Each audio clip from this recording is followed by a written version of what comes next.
mysteries of the universe, the age-old questions. Where did humankind come from? What is our ultimate destiny? The answers to these fundamental questions are hiding in plain view. We came from the universe. We came from all that is creation. We are part of the universe. We come out of this creation. The answer to the question of our existence is wonderment. The planet Earth is home to our species, orbiting a standard sun, 2/3 of the way out on the spiral arm of the Milky Way galaxy. Here you see a super galaxy, a cluster of galaxies. Each one of these a galaxy on its own. Hundreds of billions photographed by Hubble. And Hubble isn't even getting out of our backyard. We are in the middle of wonderment, the middle of incredible creation.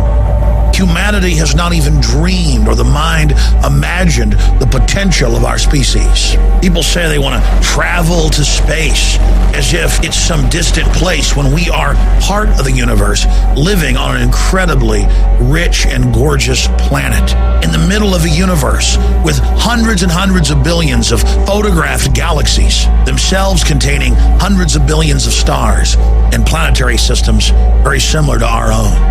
Our planet is like a grain of sand at an endless beach.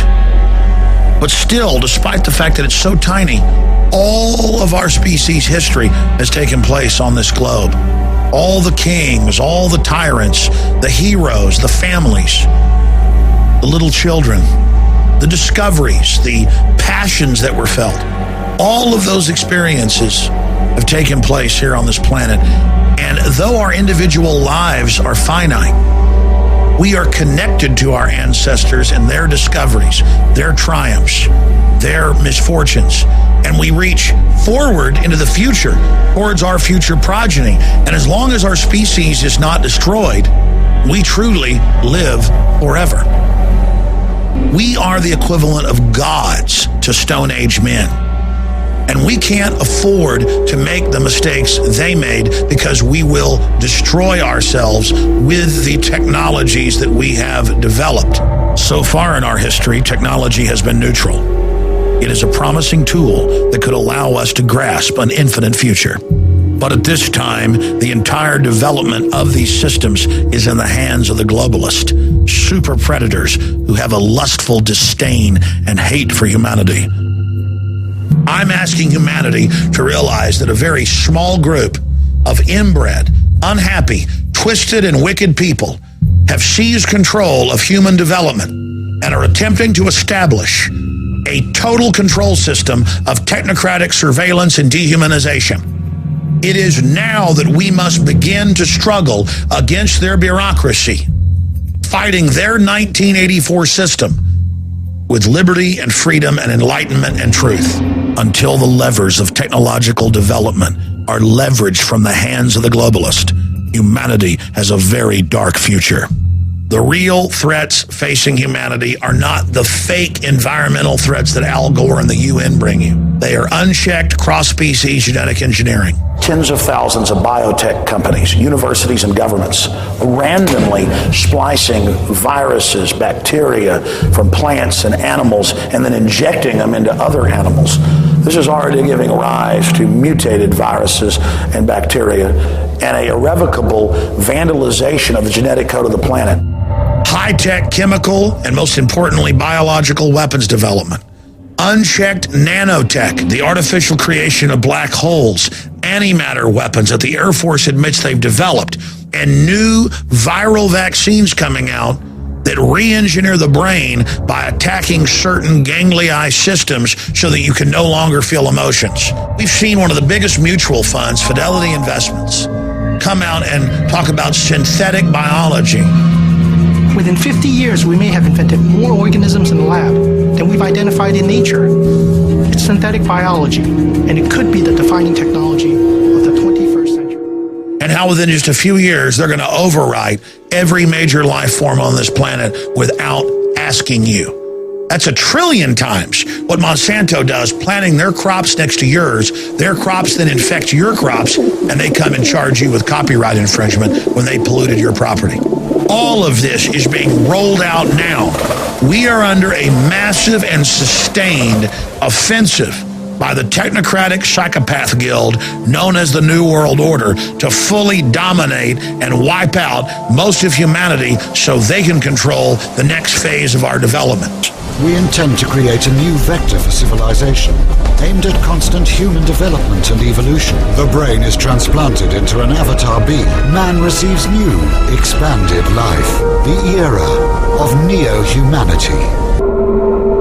If we don't respect our species, if we forget our ancestors and the lessons they taught us, and if we don't learn from the struggles they went through, we're not going to survive as a species. You see, we as humans have this instinctive feeling that we've been here forever. When we read the writings of Plato, written more than 2,000 years ago, or William Shakespeare, 500 years ago, their words are spoken alive in our minds. This is communicating with people in the past. And like electricity, it gives us a clear connection to them and the present towards the future. That, my friends, is magic. And that's why our species is timeless. Why have all human societies going back thousands of years scraped their names on tree trunks or on cave walls? Because there is a fundamental human need to communicate forward into the future. It's ingrained in us to teach those that come after us the experiences we had so that they don't relive the mistakes that we made, and so they will learn from the good things that we discovered. We communally share in the knowledge that our species has developed. This is what's different about mankind versus all the hundreds of thousands of species that have come and gone on this planet in its ancient history. We are able to change our environment. We are able to grasp that we're finite. And we are able to construct systems and languages and sciences of mathematics, just as we can decipher the hieroglyphs in Egyptian caves and know what they were thinking 4,000 years ago. We can go back 500 years ago to William Shakespeare. In Shakespeare's Hamlet, they are burying someone and accidentally dig into the grave of a man who had taken care of Hamlet when he was a child. And Hamlet, in awe, looks at the brow ridges and the face of the skull that was his childhood babysitter and says, I laughed at your jokes. You carried me on your shoulders 1,000 times, and now look at you. You're nothing but a skull. How could it be? You were there full of life and everything, and you're gone. You're gone forever. But he's not really gone forever, because just as William Shakespeare's words continue on, your knowledge, discoveries you make are passed on. That's what's so amazing about humanity. We can argue all day if there's life after death. But I know one thing, we're alive and sentient right now, and ideas that we develop, art that we create, lives on forever. And even if you don't believe in God, look at the beauty and the majesty of the universe. The universe doesn't make junk. And so don't ever think you're garbage. Don't ever let the system make you feel insecure and hollow inside, hoping that you never advance in your hierarchy of needs. They want to keep you stunted while they live and we sleep. While they are conscious, while we are in a dream state. It's time to really get outside the box. It's time to realize the wonder that's all around you. If we go back to the Greek philosopher more than 2,000 years ago, Plato, he wrote an allegory or an analogy of people chained inside a cave. Their only reality is images dancing on a wall, a puppet show in front of a fire. And one of them is able to break out and go up to the surface and sees deer and the sun and the moon and the whole world and tries to come back and warn people. And they say, hey, shut up.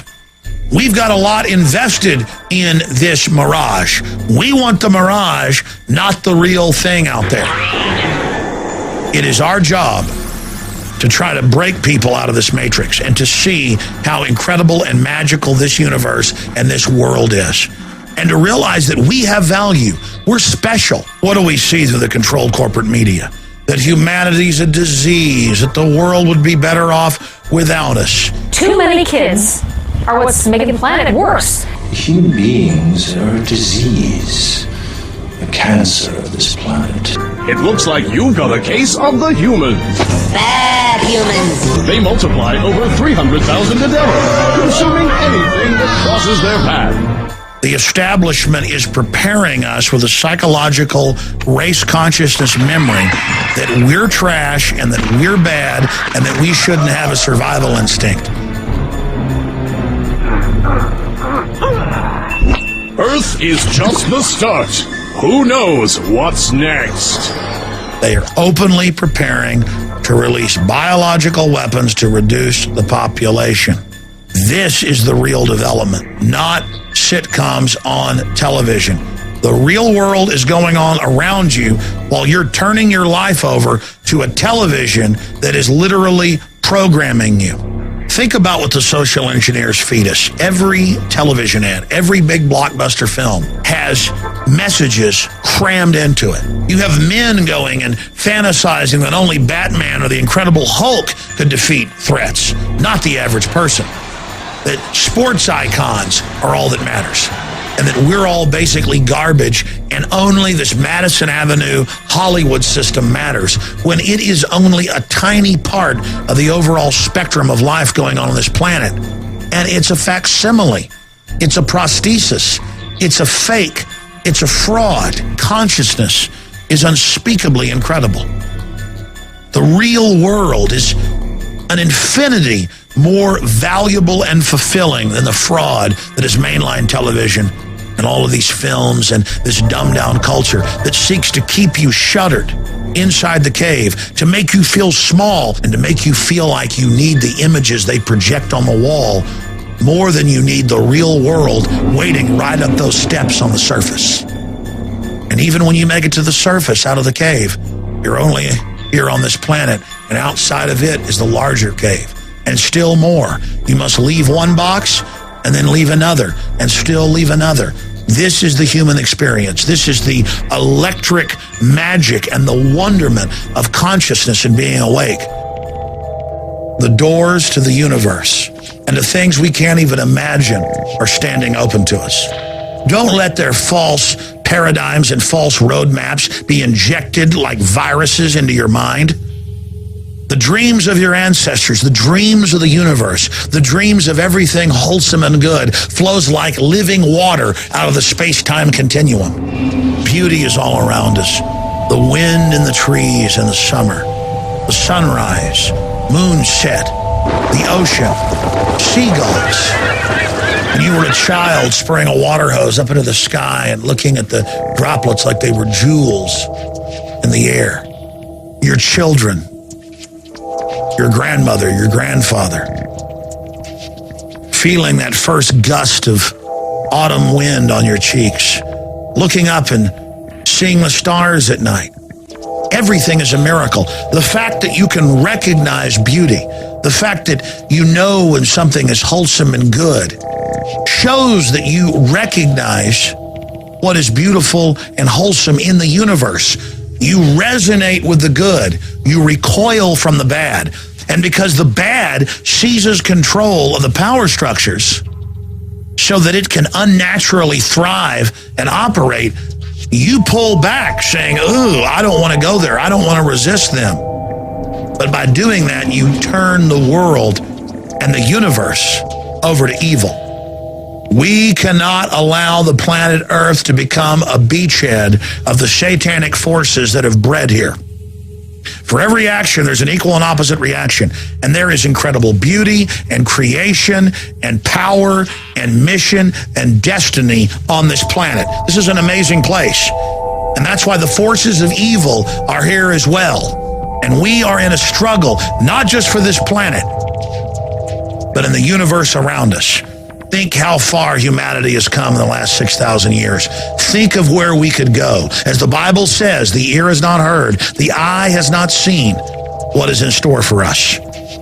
We are at the jump point for our civilization, for our species.